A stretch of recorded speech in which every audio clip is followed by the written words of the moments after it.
pasok. Monday ngayon, walang pasok kasi nag-earthquake. Ang saya ko talaga pag walang pasok. Para akong bano. Upo muna ako. Ay, kakain pala muna ako. Nagkugutom ako na. I want pizza. Ginagawa mo dyan sa red? Siyempre nakakain. Gutom na ako eh. Ay, naku. Kakainip talaga kapag walang pasok. Pero pag nasa school naman, gustong gusto kong umuwi. True.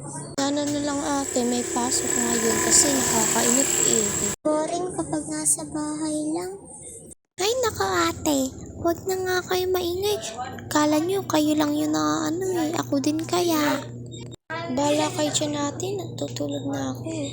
Ano, tutulog pa ba kayo? Hindi. Kasi magagabi na oh. Tutulog na ako dito sa aking mahiwagang kwarto. Diba ang ganda? Patayin ko na ilaw. Yan. Ako.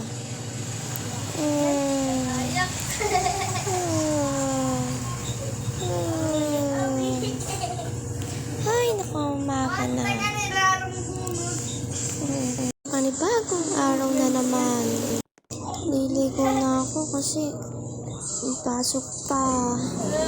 Ay, naku. Kakain pala muna ako kasi hindi pa ako nag-aalmasal. Kakagising ko pa lang. Pizza muna kakain ko kasi basta ayun. Ayoko muna mag-bread ngayon. Nam nam nam nam nam. Nam nam nam nam nam. Nam nam nam nam nam. Sarap talaga ng pizza. Hindi magka-hilamos muna ako ngayon. Kasi hindi pa ako nag-hilamos. Baho pa ng hininga ko. Liligo muna ako. Yay! Done na ako maligo. Saan kaya sila ate? Uy ate, ang ginagawa mo, bilis mo naman maligo. Oo nga eh. Kaganina pa ako, excited na ako maligo. Asan nga po si ate? Hindi ko ay, may trabaho pa yun. Ayun, isa pong ate pa. Nasa likuran nakasakay. Ay, naku ate, andito lang ako sa likuran, no? Buti na, hindi tayo naghihiwalay. Kasi simulan na wala tayo ng nanay. Ulila na tayo. Hindi tayo ulila. May bahay naman tayo. At least nabubuhay tayo. Yan, ba na nga kayo kung dito na tayo sa school, ate? Mga ate pala. Bakit parang unti naman natin? Oo nga no. Baka dahil dun sa earthquake kagahapon, wala pa din tayong pasok. Sige nga, tingnan na lang natin dito sa loob. Wala nga pasok. Ayun kasi, walang teacher, walang student. Tayo lang. So, it's mean, walang pasok. Maghihintay na tayo. Ay, ako na talaga, wala na talagang pasok. Ay. Bye, ate! Aalis na muna ako. Kasi, gusto ka muna gumala. Sige, bahala ka. Basta mag-ingat ka lang. Mag-ingat ka. Huwag kang masyadong lalayas. Okay, ate. Sige, bye na.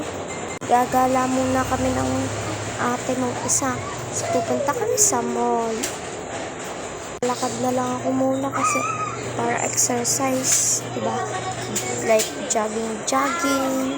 Uunahan ko na kayo. Bye-bye. Akala ko, aalis ka na. Dito din kasi ate daan ko eh. Sige, bahala ka. Mag-ingat ka. Sige po. Uy, ate. Hintayin mo naman ako. Dahil mo kasi. Basta, dalian mo na lang.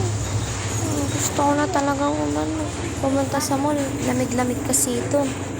Mamimili muna tayo ng mga damit. Kasi I want new damit or I want new uniform. May dala ka ba ating pera? Of course, magdadala ba? Pupunta ba tayo sa mall na walang dalang money? Tinatanong ko lang naman natin. Ba't ka galit? Di naman ako galit ah. Sige na, maghanap muna ako dito ng damit ng maganda. Mas maganda pa sa pinapamili mo. Okay, ako na. Pangit naman dito ang mga damit sa mga. Susunod na lang pag may brand new sila. Papangit talaga ng damit. Ano ko sa'yo? Bungutang ko sa'yo kasi ang pangit talaga. Tara na. Punta tayo sa ano eh, may bago na pala ditong store. Di ba ang dati dito is yung parang burger run ata yun? Wow! Ganda naman! Ganda naman ang pinago ng Brookhaven. Kakain muna tayo. Kakain mo naman ako ng ice cream. Di ba pangalan itong ice cream? Wow! Oh, sarap! Diyos ko lang. Ngayon lang ako nakatikim nito. May new favorite flavor ice cream na naman ako, ate. O din. So ngayon guys, hanggang dito na lang. If you want part 2, like and subscribe. Bye-bye!